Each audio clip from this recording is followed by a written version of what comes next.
to enough rope. 1 minute, you're an ordinary bloke bashing out songs in the lounge room with a few of your mates. The next, you're a global superstar, blinded by the glare of celebrity paparazzi crawling up your trouser leg, the whole world following your every move. That's got to be weird, but it's daily life for my first guest, a man who's brought you many hits, including this. Come out of things unsaid, shoot an apple off my head, and a trouble that can be named, a tiger's waiting to be tamed, singing. From Coldplay, please welcome Chris Martin.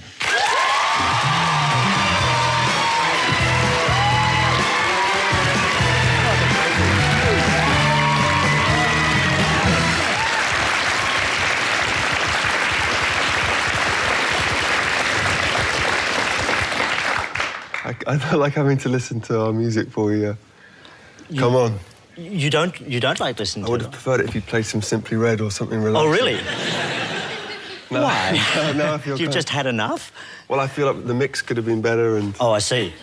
But when you're recording the album, I mean, X and Y was about an 18-month experience. When you're recording it, you've got to listen to it. Yeah, of course. We love recording, and we always can't wait to do it again. But whenever we've finished, I think we kind of need to just never see it again, you know?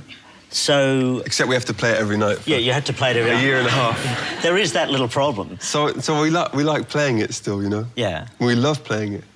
I don't know, I think it's the same as seeing your baby pictures or something. It's very embarrassing when people get them out. Oh, no, I just look at myself and think, yeah, I had a 5 o'clock shadow, but how cute. But, I mean, can you go back now and listen to Parachute, your first album? No. When will you be able to? That's a fantastic question. I think if I ever get married again, I might put it on to impress someone. But I can't imagine that ever happening. Did it work the first time? No. You know, I don't know. Maybe it's silly to not listen to your own music. I don't think so. I think because the thing is you don't learn anything when you listen to your own music. So I always try and listen to other people's things and read other things, and because I'm always looking for the next thing to do. Well, I remember when the Beatles heard the Beach Boys' Pet Sounds, yeah, that was a great spur for them to Sgt. Pepper. Yeah, it was. They said, we got to do something as good as this. Well, they did Revolver, and then Brian Wilson heard that, and he said, I'm going to better that, and then they did Sgt. Pepper. So you need that. So we really listen intently to anything else that comes out, and then we also listen to Sgt. Pepper, and I mean, we're not anywhere near that yet, but there's no point in being on the planet unless you aim super high, I think. Super high. So, because you've got a great opportunity now, and I'm sure you're aware of it, because Coldplay has been so successful, you both have the time and the resources now to actually create something fantastic. I know. Which is the scariest thing in the world, the blank page. Well, it's not, though, because it's almost like we've been given a job.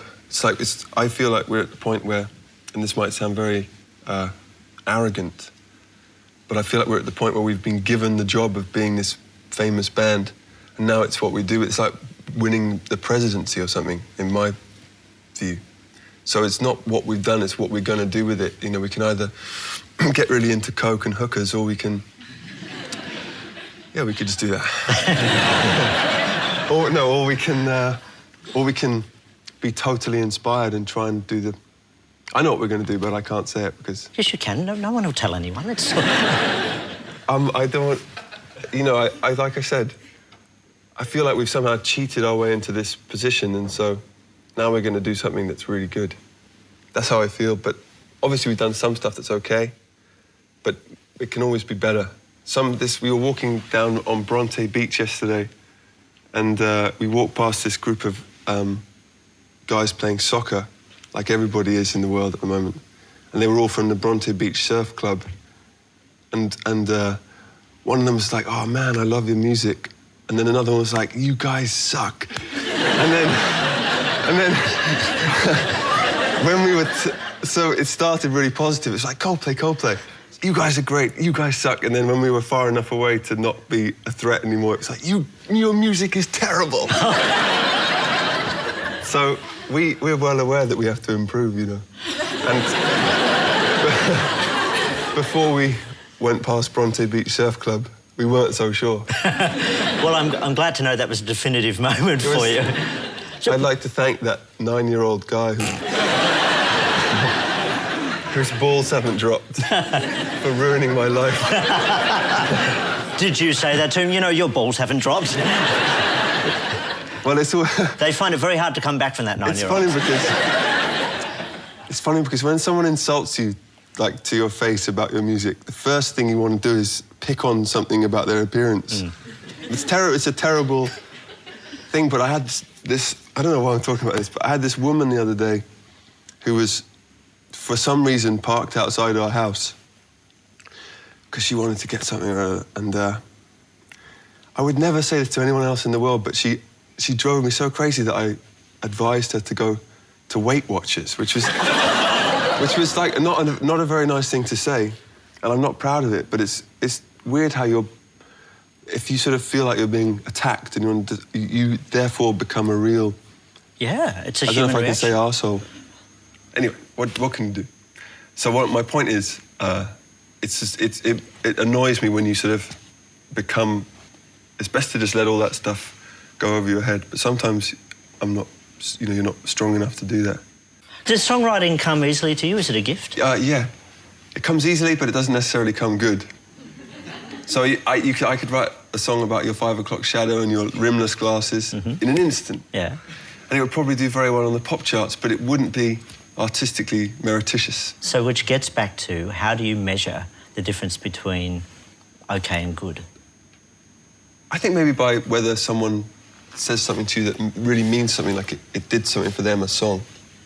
When someone comes up to me and specifically says, oh, that video, I was doing this, and we often get, like, sad boyfriend stories, which is sad, but, someone's got to write songs that are good for that situation. And I'm interested in this idea of performance connecting with the audience. In Atlanta a few years ago, there was a concert of yours that was rained off, but people were still queuing in the rain. Yeah. So you guys went and played a kind of acoustic gig. Yeah, we went busking, yeah. In the car park. What was that like? Well, busking is great. We've only been busking twice. The first time was our drummer, Will, and myself had no money, and this must have been in 1999. And we both were saying to each other, you're really good at singing, and I think we were quite talented. And he would say to me, no, I think you're really quite talented, and we really could do something.